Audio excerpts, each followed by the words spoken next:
and welcome back to Year 9 Chemistry. It's great to have you here. This is Week 9, Session 3, Acids, Bases, Alkalis, and Ions. Today we open one of the most important topics in all of chemistry. Acids and alkalis are everywhere, in your stomach, in your cleaning cupboard, in the soil beneath your feet. And the secret to understanding them all comes down to just two tiny ions. Let's meet them together. 4 goals for today. First, distinguish acids, bases, and alkalis, 3 words that are easy to muddle. Second, connect acids to the hydrogen ion and alkalis to the hydroxide ion. Third, name the common laboratory acids and alkalis. And fourth, apply the essential safety rules, because respect for chemicals keeps you safe. Let's nail the 3 key definitions.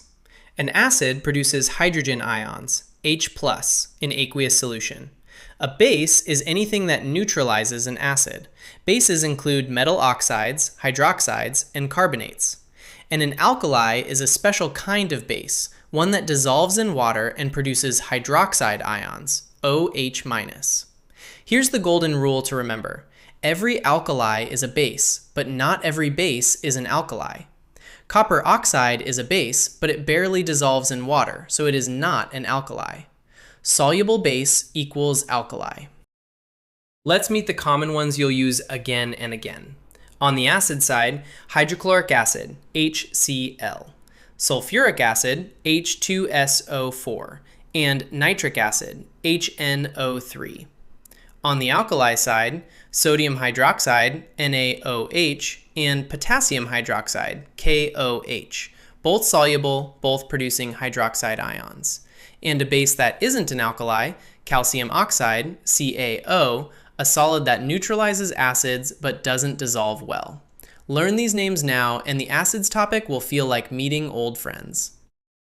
Now let's look inside the water, at the ions. When hydrochloric acid dissolves, it splits apart. HCl gives a hydrogen ion, H+, and a chloride ion, Cl-. That hydrogen ion is what makes it acidic. When sodium hydroxide dissolves, it splits into a sodium ion, Na+, and a hydroxide ion, OH-. That hydroxide ion is what makes it alkaline. And here's the punchline for next week. In every acid-alkali reaction, the 2 ions that really matter are H+ and OH-. Remember that pair. Now, safety, and this matters. The single most important rule. Never taste chemicals, ever. And don't fall for 2 common mistakes. Don't assume all acids are equally dangerous, and don't assume something natural must be safe. Hazard depends on what it is, how concentrated it is, how much there is, and how you're exposed to it. In a supervised lab, wear eye protection. Use small quantities in labeled containers. Wash any splash with plenty of water and report it. Never mix household cleaners, and always follow the risk assessment. Respect keeps you safe. Let's clear up 3 misconceptions that trip students up. First, strong and concentrated do not mean the same thing. Strength is about how much a substance ionizes. Concentration is about how much is dissolved per volume. We'll separate those properly later. Second, an alkali isn't simply any liquid with a high pH. It's specifically a soluble base. And third, acids don't contain little loose, visible hydrogen particles floating about. The hydrogen ions appear only when the acid is dissolved in water. Let's check your understanding. Question 1. What ion do aqueous acids provide? Pause and answer. The hydrogen ion, H+.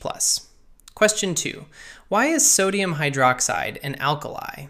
Because it's a soluble base that produces hydroxide ions in water. Here's your recap. Acids provide hydrogen ions. Bases neutralize acids. Alkalis are soluble bases that provide hydroxide ions. And safe practice means labeled substances, small quantities, and proper supervision, never tasting. You've just laid the foundation for the entire acids topic, and that's a real milestone. Let's build on it. Visit bridgetoexam.com to test yourself with practice questions and instant feedback, and work toward the final exam. The effort you put in there pays off in every lesson that follows. Well done today, and I'll see you next session, where we meet the pH scale.